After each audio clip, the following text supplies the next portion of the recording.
Allahu akbar kabiran, Allahu akbar, inna lillahi wa inna ilaihi raji'un, inna lillahi wa inna ilaihi raji'un. Jama'a assalamu alaikum. Barkanmu da warhaka jama'a. A labaran yau za ku ji cewa fitaccen jarumin nan na Kannywood wato Mai Shinko ya haɗu da 'yan ta'adda wanda suka addabi kowa a wannan lokacin, wato 'yan kidnapping masu satar mutane. Jarumin ya bayyana halin da ya shiga da shi da 'yan uwansa a shafinsa na Instagram, inda ya bayyana cewa a makon da ya gabata sun gamu da barayi akan hanyar su daga Abuja zuwa Kaduna.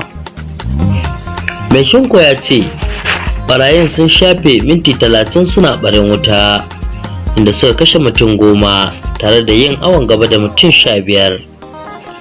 Sun kuma yi awon gaba da abokina kuma dan uwa Abdullahi Abubakar Wali, shugaban kungiyar matasa ta NYO, inji shi. Jarumin ya ce lamarin ya faru ne da misalin karfe 7:16 na yammaci. Ya bayyana haka ne a shafinsa na Instagram.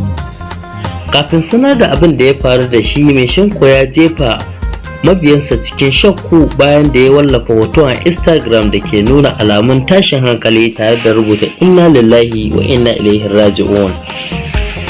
Amma a saƙon da ya wallafa daga baya ce bai yi niyyar faɗin abin da ya same shi ba, amma dole ne ya faɗa domin neman addu'an 'yan uwa a cewar nasa.